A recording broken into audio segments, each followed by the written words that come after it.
Great.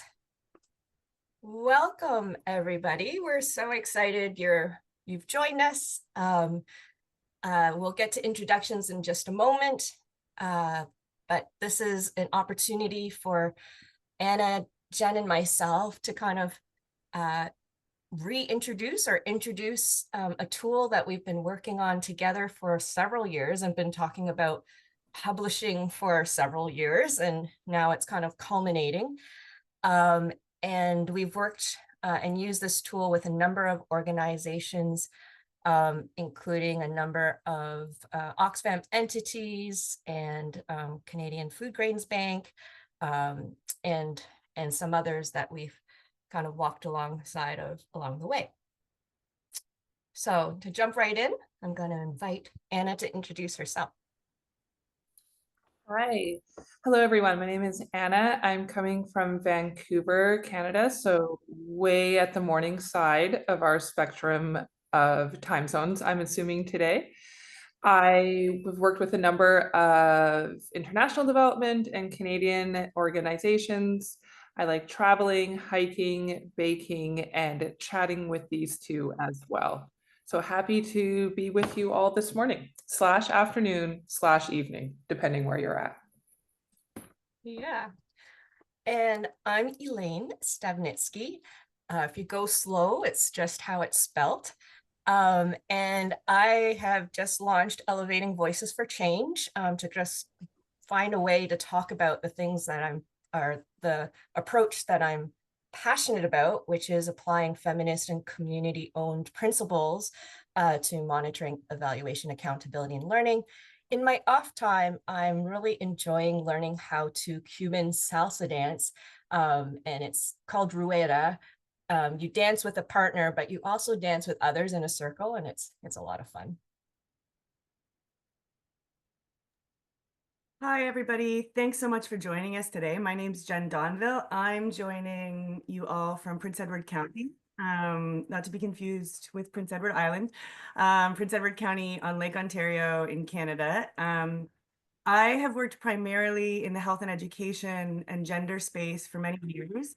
And many of you, I can recognize some names from the CanWaCH network, where I've done quite a few trainings for the group, and really focusing on gender transformative programming and looking at how to integrate feminist approaches to different elements of the program cycle. And my favorite thing right now to do in the summer months is sailing, sailing, sailing. Get me on a boat. Thank you. So fun. Yes, and I forgot to mention that I am connected to the lands just to the west of Toronto in a small city called Guelph. And it's under the Tree 3 with the Mississaugas of the credit, but home to many Indigenous people who live and work and play here. All right, so today, this is our welcome, and we'd love to hear, we're going to find out a bit more about who's in the room, but if you'd like to introduce yourself in the chat, whatever you'd like to share, but you could share more about what you're passionate about, the lands you're connected to. And then we'll start with introducing how we envision this tool or how we've used the tool with teams, and just level on a few key terms to make sure that you understand kind of where we've defined it. Of course, we find that this area of feminist meal and community-owned area is not clearly defined yet, but we'll just share with you where we've landed on it, and feel free to add your own experience and definitions. And then we'll present the actual spectrum where we've landed on that. And we hope to have a discussion based on your questions initially, but also want to hear from your perspectives and experience. And I know some people like to just focus on the presentation. Others, you find your mind shooting off in different ways. Feel free to just post comments and questions in the chat as the conversation goes on. And feel free to affirm what resonates for you, or anything that kind of you're wondering about more that we could kind of discuss further. So, as I said, we're going to start with finding out more about yourselves, aside from what you're putting in the chat. And there should be a poll. I have one. Let me launch it. All right. Poll is open. We're interested in a couple things. One is, what is your experience with using a gender equality spectrum? It's been a while. It's been around for, can we say near a decade? And so that's been one of the basis of how we developed this tool. And there's a second question that is about what your experience is in applying gender transformative or feminist principles to monitoring, evaluation, accountability, and learning. So I'll give y'all some time to respond.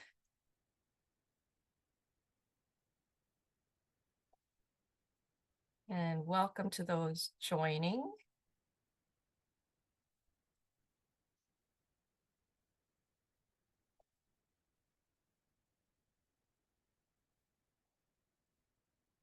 Glad to have people still coming in.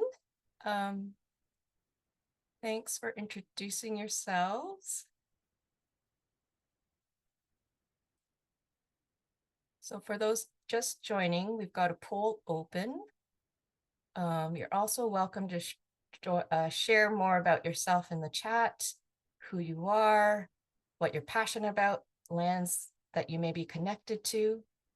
Oh, and I have 100% of the poll, short of the new person joining, but let me just end the poll and share the results. Okay, so the poll results should be shared. Thumbs up if you're seeing it. Yep, thanks, Jen. So we've got a good kind of spread. We have people who've not really heard about a gender spectrum, a good part in the middle where you know, people have started thinking about it. There's an equal part there, you know, who've tried to work and move along that spectrum. And then we have a couple of you who are experienced at working along different spots of the spectrum. So that's great. And then when it comes to applying it to meal, it's great that the majority have been trying to apply this to meal. And so while people have thought about it, it's good that maybe you've been thinking about it in practice or in praxis, trying to reflect on how to do this. All right, so thanks for that. I'm going to hand it over to Anna, who's going to introduce the start of the tool. And so this tool will be available on off of Elevating Voices for Change website, and I'll post that at the end. And you'll be able to access it there from online. And so what we're starting here is just elements of that tool. Over to you, Anna.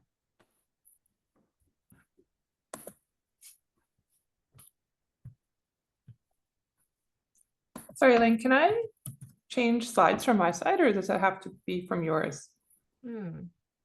I think it might have to be me, sorry. Okay, like so I think... welcome everyone. Elaine will help me out on that. All right, my role this morning is just to start us off. So some of our thinking behind the tool. Elaine, can you switch to our first? Yeah, perfect, thank you. All right, so as Elaine mentioned, we've been working in our thought and our development about building this and doing so with some input from a variety of folks in the sector.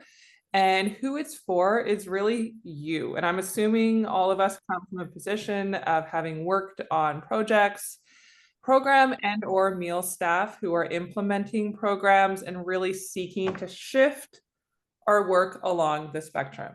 So our work may sit at different spots, but we're seeking to move that in a continual direction forward. And to give us some common framework, Jen, I think, mentioned already that there are just a lot of different thought and points in the spectrums and language. And so we're trying to find a common place where we can ground our work, again, with the goal to move towards more gender transformative initiatives.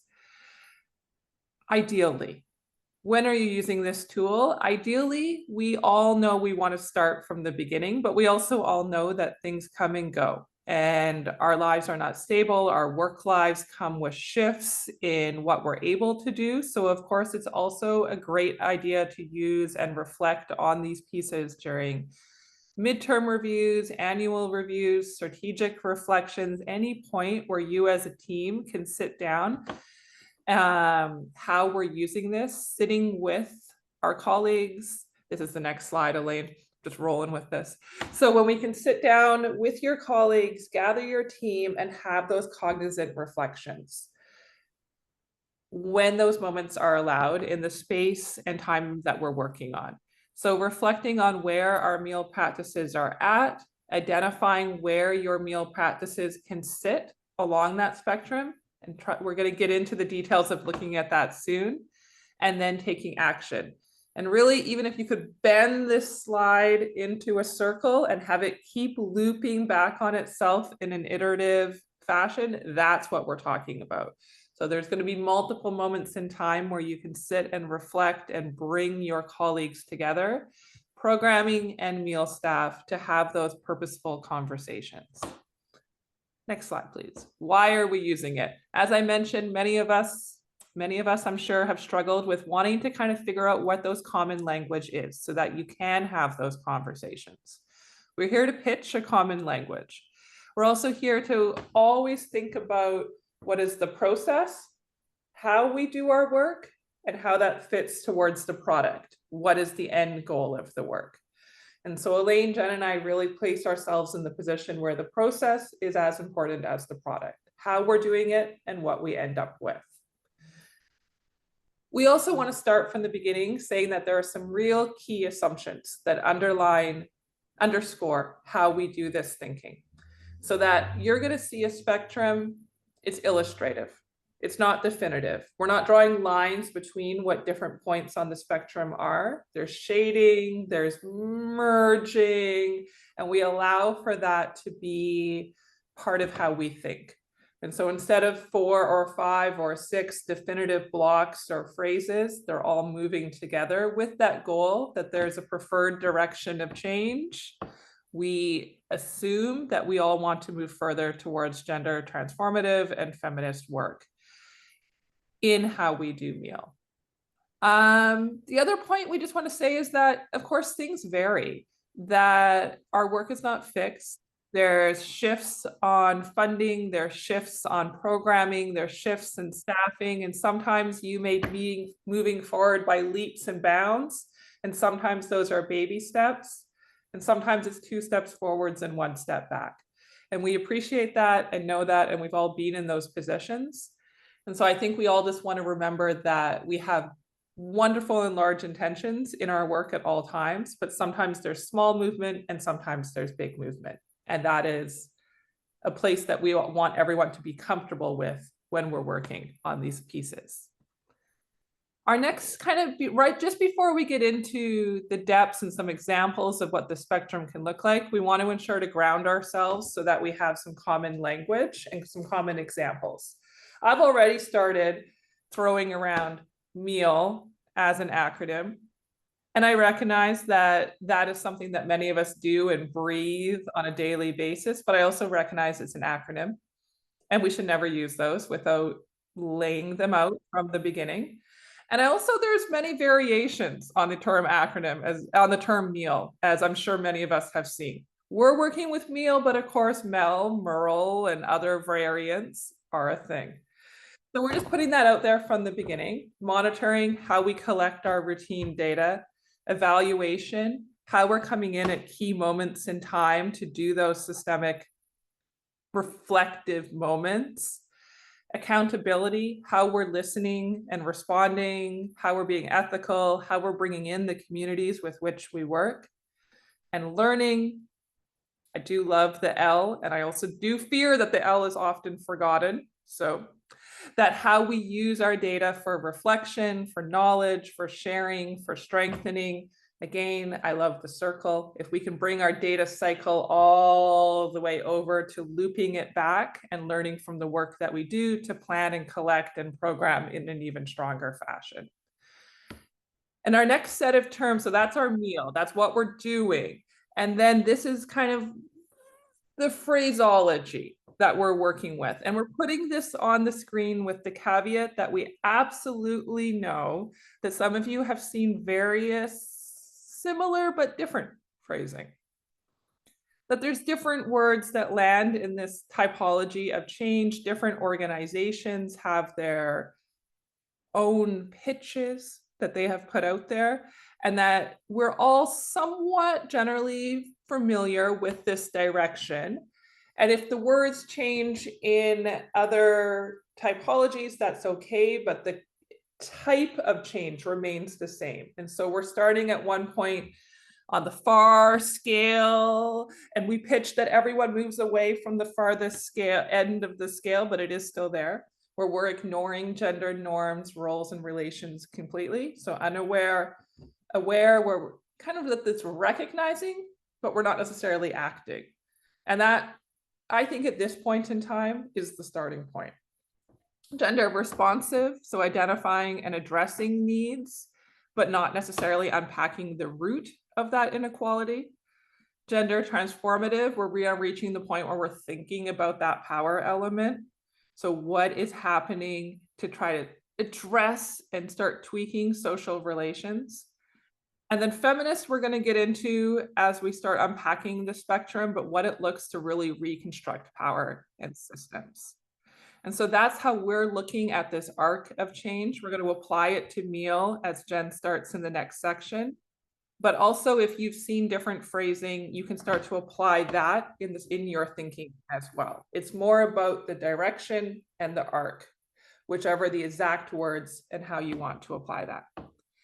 All right, so Jen's going to take us forward with this as our starting point and share what we look at, some of how that fits directly into meal in the spectrum that we're bringing to you today.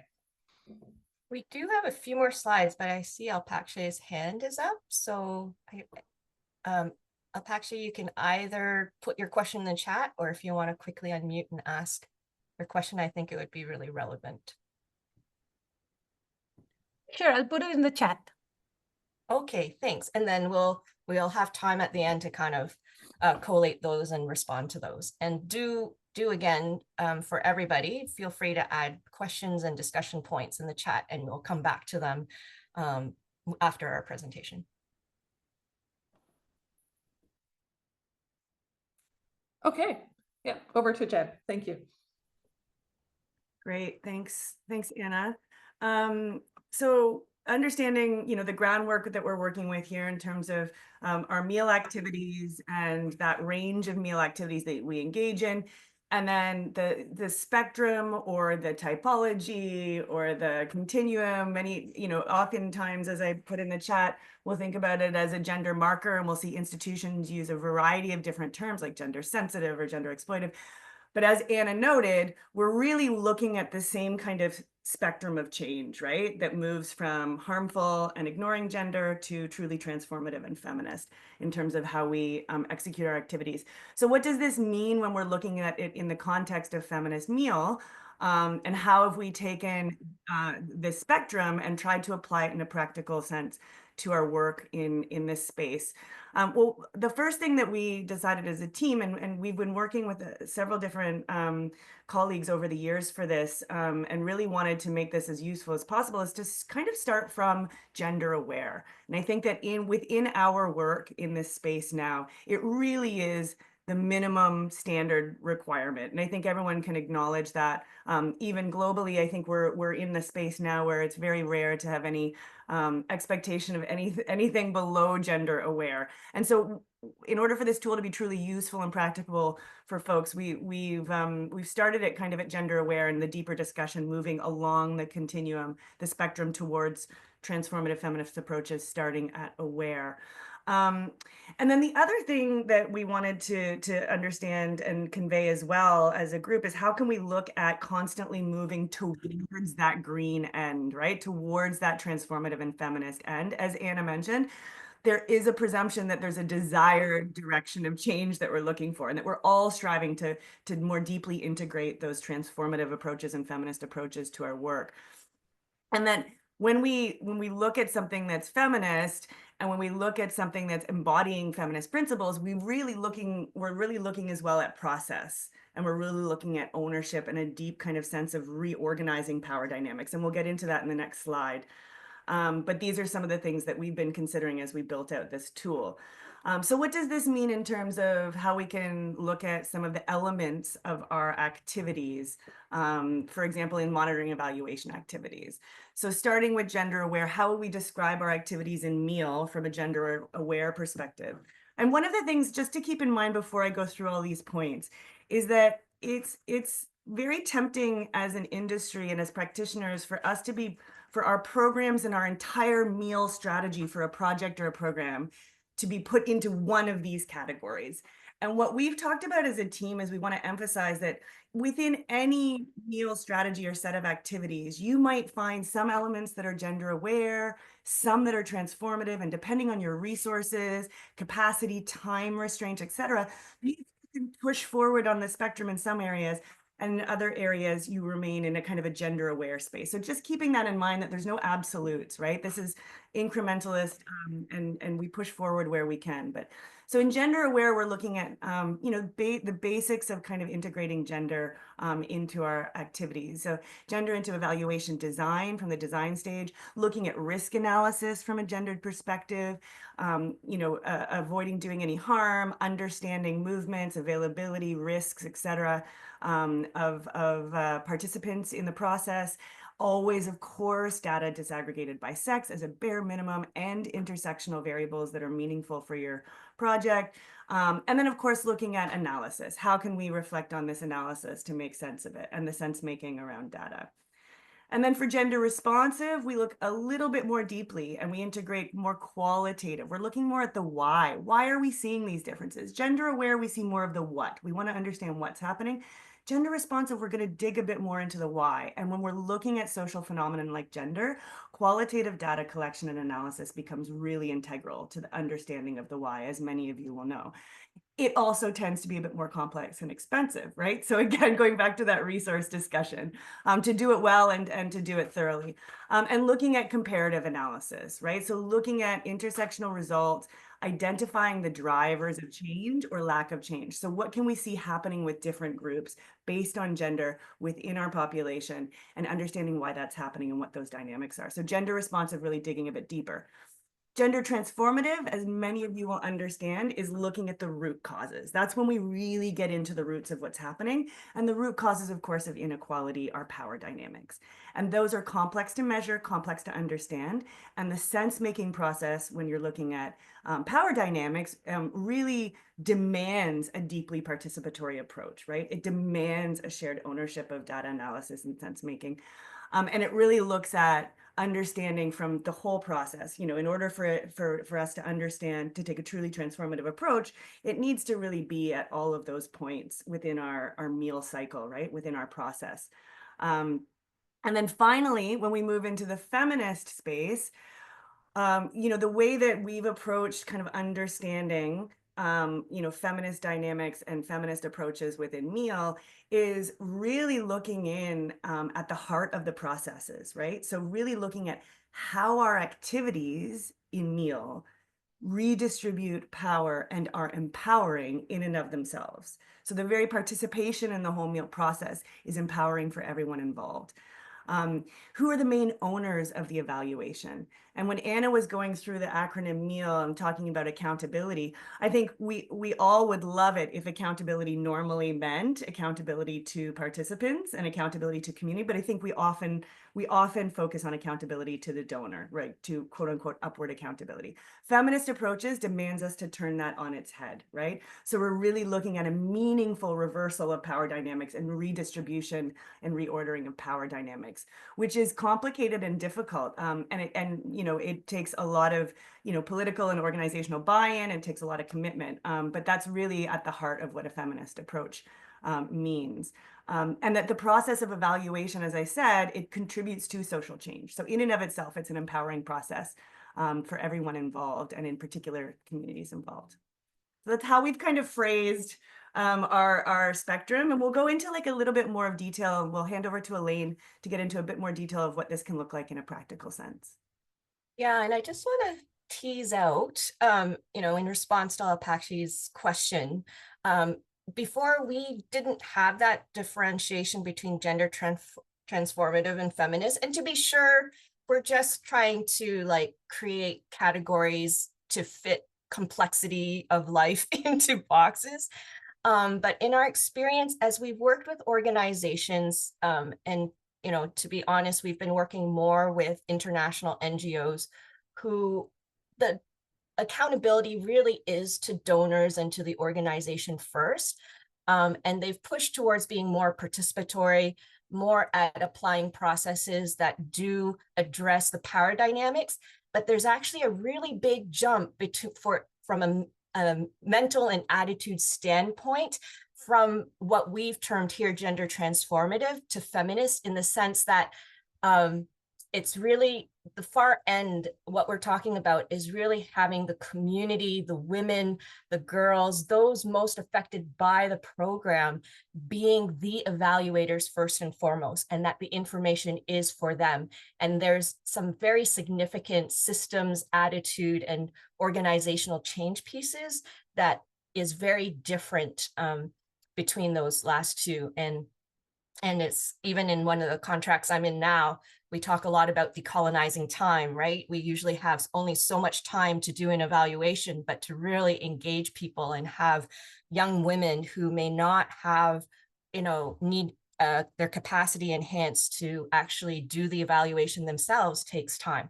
And so the next section that we have in the tool is a few examples that we've workshopped through with a number of people. I think the initial ones we came up with through a Canadian Evaluation Society workshop that we did in, I want to say 2021, because we were supposed to do it in 2020 and didn't for obvious reasons. And so again, I'm not going to read through all of these, in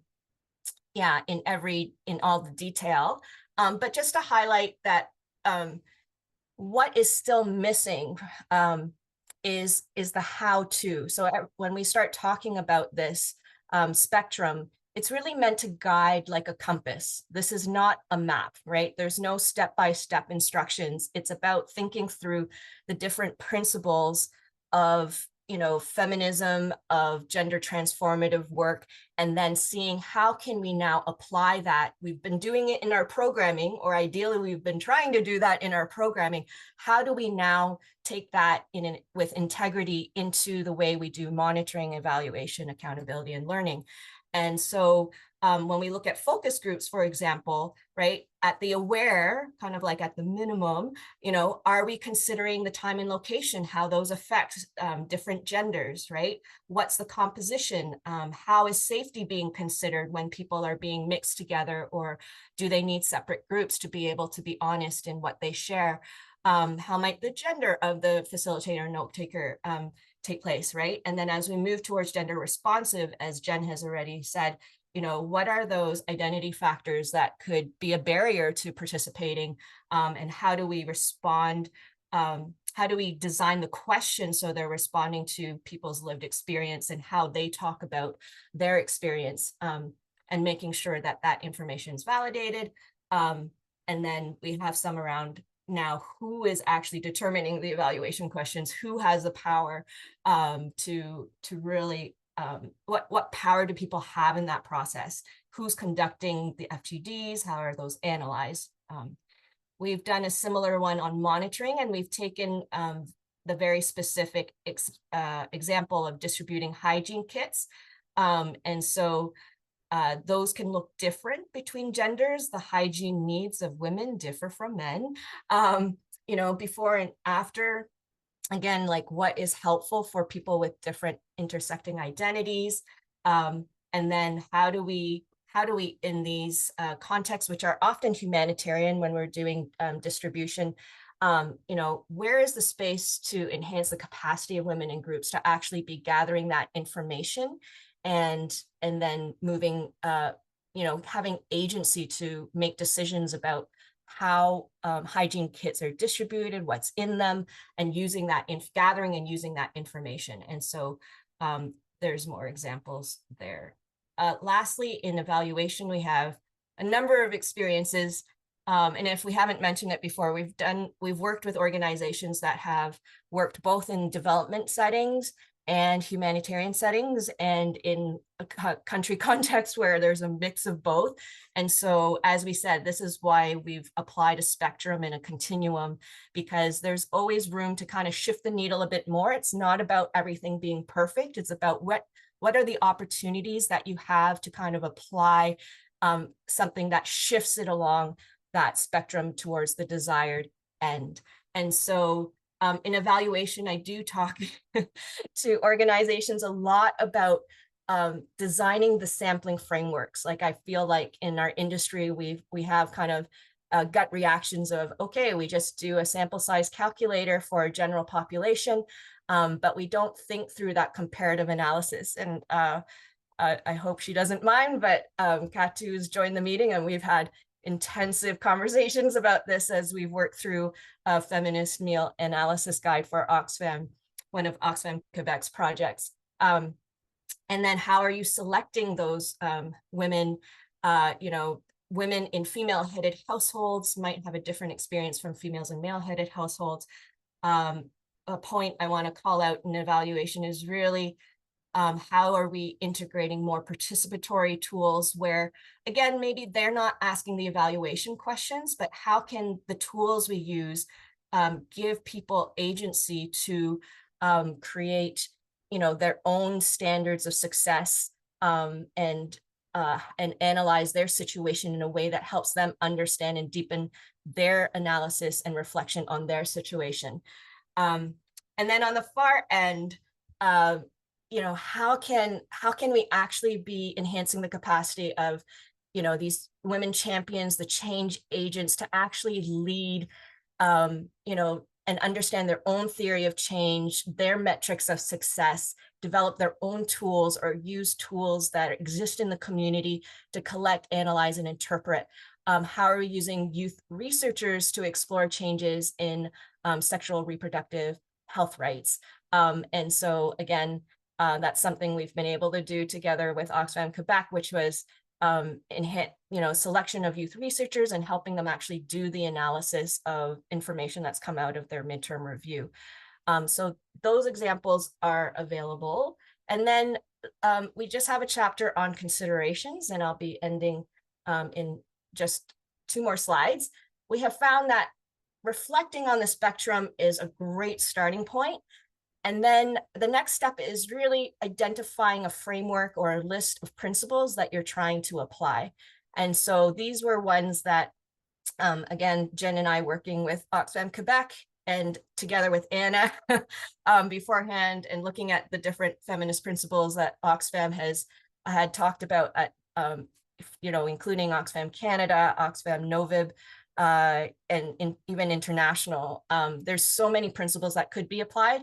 And we found these 5 to be quite robust in terms of looking at the meal kind of processes. And so I like starting with shifting power, where it's really about understanding that the act of evaluation itself is not neutral. Asking questions, deciding what's getting asked, all of that has power in politics, not politics in the sense of, governments and political parties, but just power involved. And so how are we looking at shifting that power and who has the power in decision making?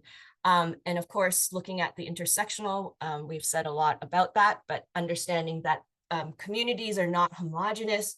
A woman's and person's marital status, their age range, their level of ability or and experience with disability and sexual orientation can impact how they experience both the program and how they participate in the evaluation or monitoring processes. And so as we think about the who, and we think about how power is affecting or what amount of power those individuals or groups have, then how can we get them engaged and make things highly participatory for them to really and it's meaningful participation, right? Not just, okay, they've shown up at a focus group, but how can they, within their capacity and time and resources that they have, actually meaningfully participate in reflecting on, gathering information, reflecting on information, and making sense of it to then take action. And circling back to what Anna said, we love the L. So much of our, the industry standard around monitoring and evaluation is so much about compliance and have we met the targets historically. But how can we actually use the information that's being gathered to then change something, right? Whether it's a change in attitude, change in policy, change in systems. And so there was, I had the benefit of walking alongside a community in Zambia to do a community-led baseline. And I remember as we worked with these community health workers, one of them coming up, and we were fully in the middle of the process. They were just beginning to develop the tools, and they had talked about indicators and understanding what indicators meant, like the standards that they were monitoring to. And he came up to me and he said, Elaine, things are changing. And I'm like, really? Like, we haven't even finished the process yet. Tell me what's changing. But just having the act of asking these questions was creating awareness in the community, and eyes were opening. In the similar community, in the same community, there was a water and sanitation group. And, as they ask questions like, do you have a latrine? Is it about, a meter deep? Does it have walls? Like, people were like, oh, we didn't know we needed that. And so it had the effect of actually creating awareness as they did it. And then the action after they got the information became intuitive. The other principle then is being flexible. Like, things change and things, there's so much at play, and often at a higher level, we struggle to manage the complexity across so many different contexts, across so many different countries, let alone communities, let alone the intersectional groups. But when the community is involved and they're driving it, when the women are taking action themselves, then they're able to manage the complexity within their own setting and context. And I remember one time in that community-led baseline where, we were due for our next capacity building session. We arrived in the community, and one of the husbands of the women had passed away, unfortunately. And we said, what's more important is that we go and we spend time with this woman. And we didn't go, we rescheduled and postponed the training because things happen, right? And you need to adapt.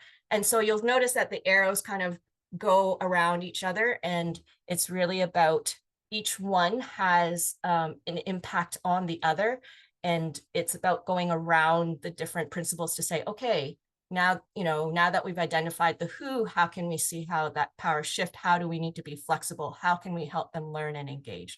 So there's many other frameworks and principle kind of lists out there that can be looked at, but these were some that had worked in our areas.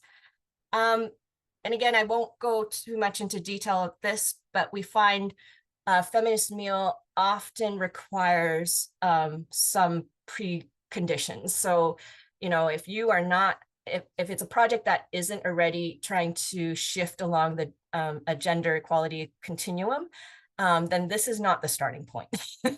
So you want to make sure that people have been already engaging with, how, those ideas of power. Where does power sit? How is it being played out in how the project moves? As we mentioned, it will take time and resources if you're trying to shift towards the far end where you're leaning into enhancing the capacity of the change makers to do the evaluation. It does take more time. And as we've been saying throughout, it's not an all or nothing. It's not black and white. It's always about how do we shift towards things? How do we take incremental steps when we're there? And there's still projects and organizations where, meal, it kind of sits with the meal person in the project. and it's already not integrated into the approach. And so that's when it's challenging to also implement feminist meal, where we're trying to intersect the approach and apply it to even the other processes. And equally, when you're limited on time, it's very difficult to apply. Yeah, the last thing I would highlight on this slide is that there is a lot to consider in terms of making sure you do no harm, and that is a common principle amongst a lot of gender transformative work and feminist work, is that we're often working on issues that are very sensitive, such as sexual reproductive health rights or gender-based violence. And so confidentiality, it's important for meal in any case, but it becomes even more important as we consider the ethics of how you collect data and protect data. And what I find is that it actually is an easier discussion than bringing people in from outside. Okay, I've talked a lot.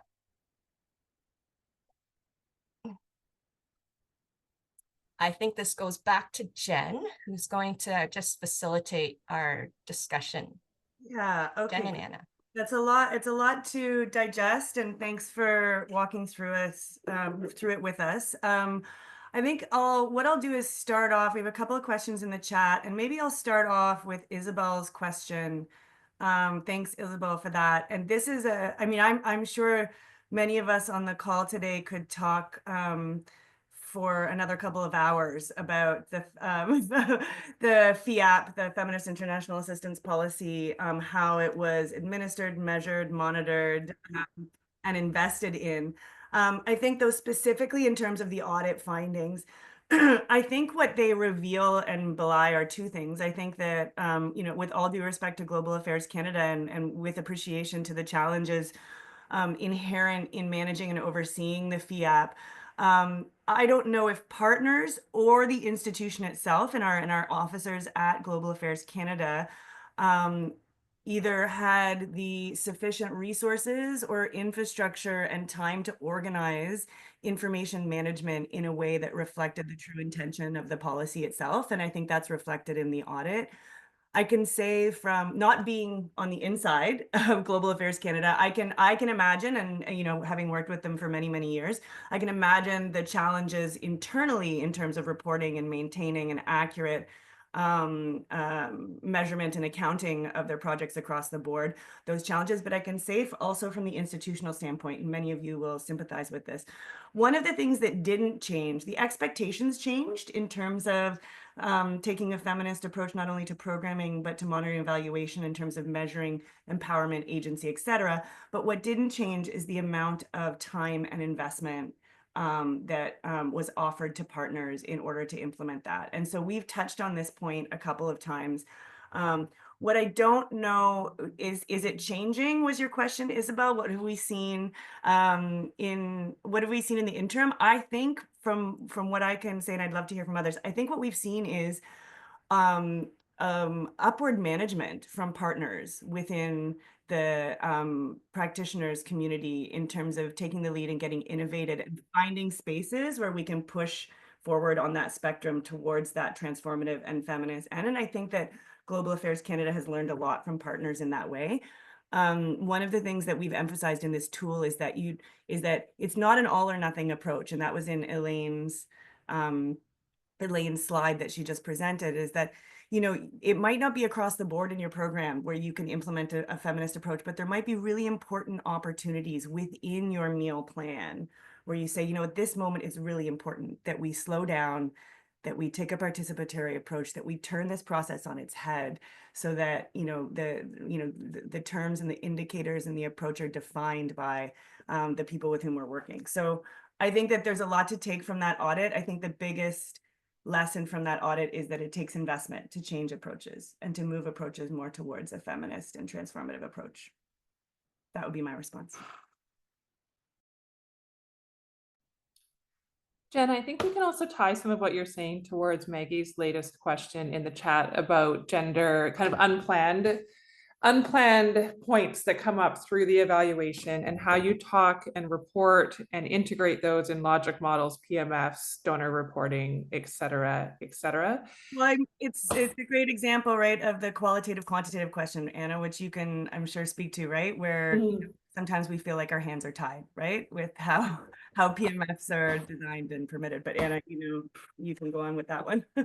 Yeah, I wanted to add in, well, exactly what Jen was saying about there is moments in time and there are moments that aren't in time. And I think historically, sometimes we have defaulted to meal is built only around the logic model, or meal is built only around the PMF.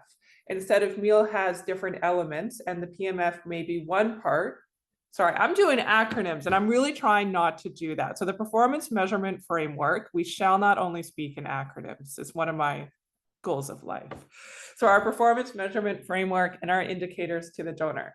But even that said, I think that's the, if anything, the easy answer and the tricky answer. And one thing that I had tried to play with limited sporadic success, say that, limited and sporadic, is really advocating with donors, in my case, Global Affairs Canada, but I'm sure other donors that you may work with as well.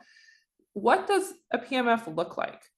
Can we find ways to make the PMF at the design stage, way off in the beginning, have some openings for flexibility?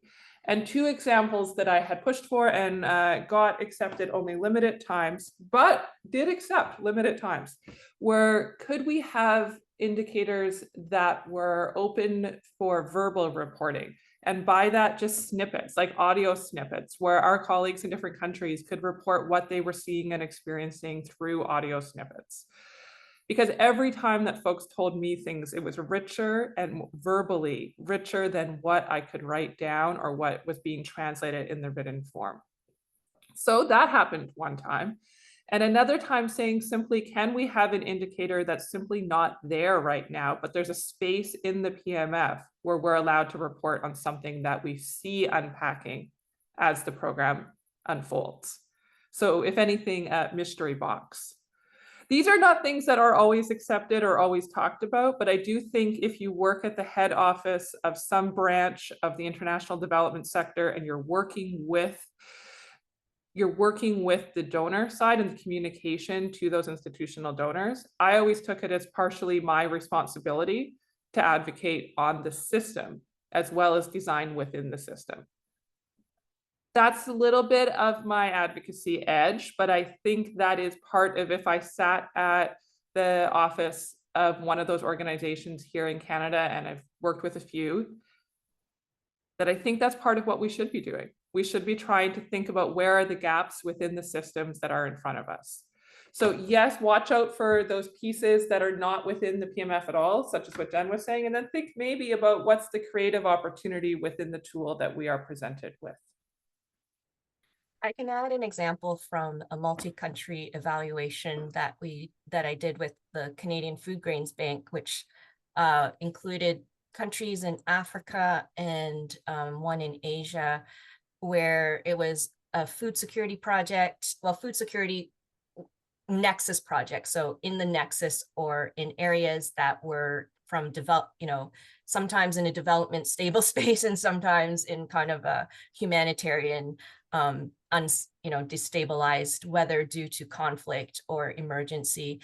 And one of the first my first go-to tools is helping communities understand their theory of change. And when I say theory of change, I don't mean a logic model, but some sort of results chain.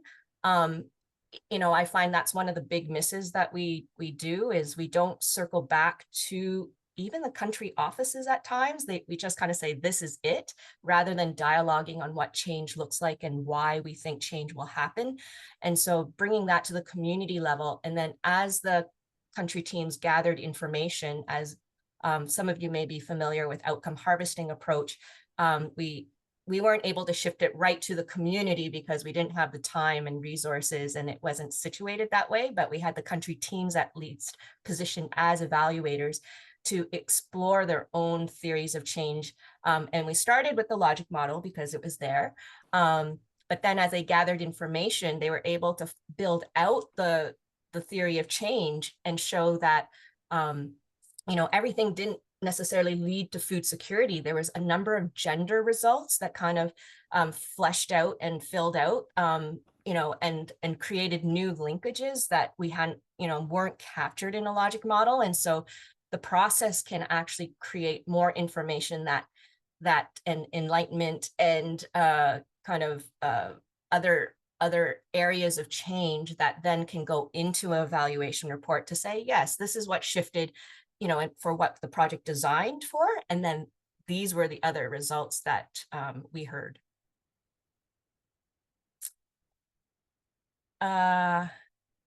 Great. What other questions, Anna? Yeah, there's 2 questions from Anwar which hone in on the humanitarian challenge context and the challenge between using this tool in development and both emergency contexts. And then, of course, with the particular cuts in funding, human financial resources, particularly in humanitarian contexts. So how do we focus on those more challenging settings? Yeah, lots of experience here. Again, it's looking, yes. So in short, to answer your question, Anwar, yes, this tool can be and has been used in emergency as well as development contexts. I find it's, as I said, it's at the heart of it, it's more of a compass, and the principles are to help guide. And it's always about how can you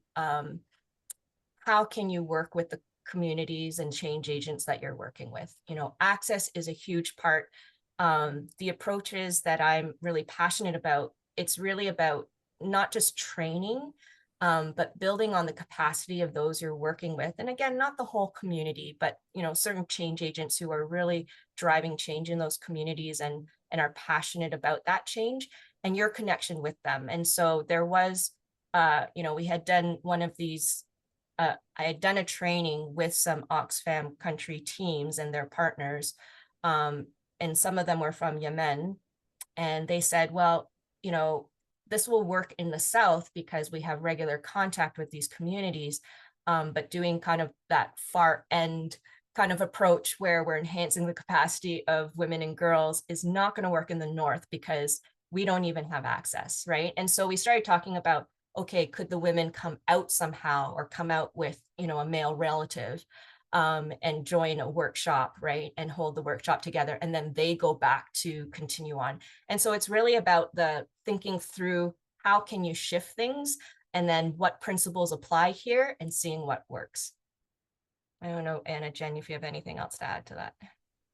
I'll just add, and this ties into the limited, like balancing it against resources, because I think often what we can see in a humanitarian context is that resources are even more constrained in terms of time, access, funding, et cetera, right? And so it makes it even more difficult to engage in the type of lengthy participatory processes that many of us think of as embodying the feminist approach, right?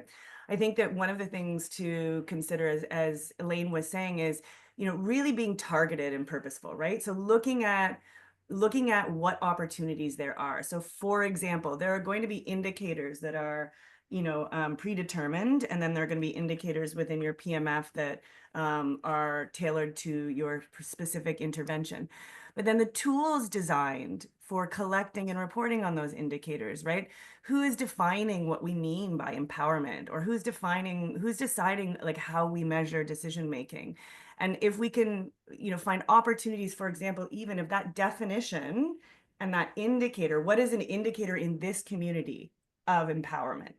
Like asking people in the community, saying like, what do you see when you see someone who's empowered, and taking the time to have that conversation isn't a huge strain on resources, but that in and of itself is a part of a process that moves slightly towards that end of the continuum or the spectrum, right?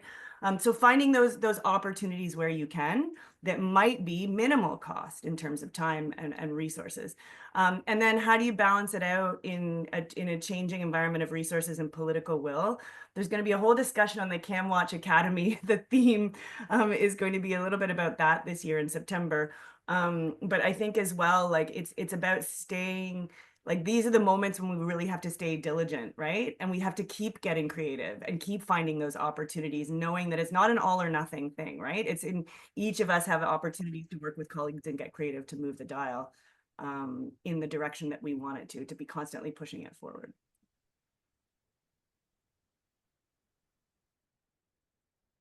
I want to say something about Anwar's second question too. You know, we are kind of seeing a shift and a disruption with financing in the international development humanitarian space. But I'm fully convinced that if we had a mentality of this funding and these projects as an opportunity to enhance the community structures and change agents, that it actually is more cost effective. And I did that analysis for the community-led baseline that I was able to walk alongside of in Zambia. And, you know, if we consider that the end point of any meal that we do, monitoring, evaluation, the data, that it gets back to the community and they understand it and they're able to use it and make decisions on it. Like we spend so much money on baselines, midterms, evaluation, you know, put aside monitoring processes and costs.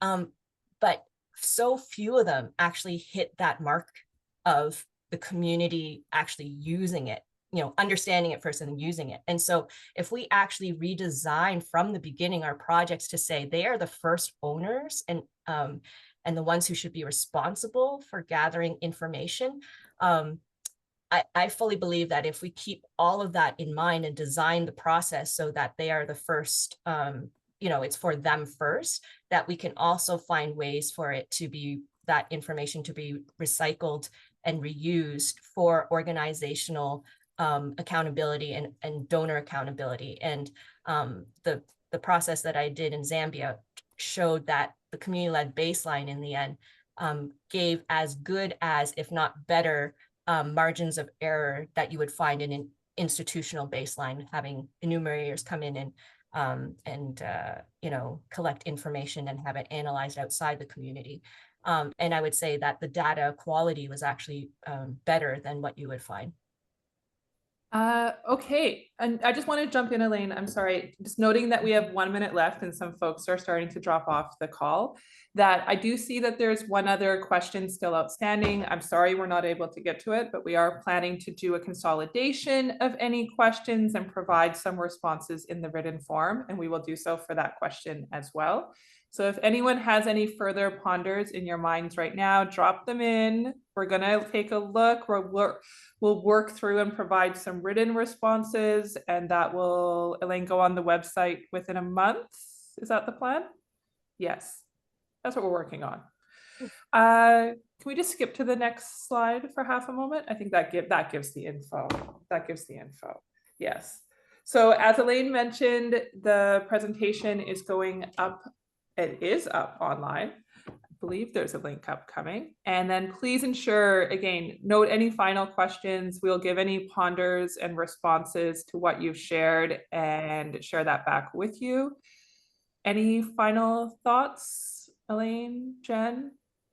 Does that make sense? Just so excited. Thanks so much for people joining. The link to the blog is now there. The tool is there. So please go in, poke around, explore, and then reach out if you have any further thoughts.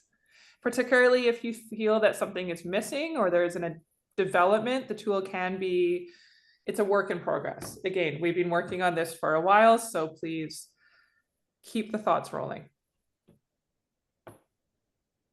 Thanks everyone. Everybody. Thank you.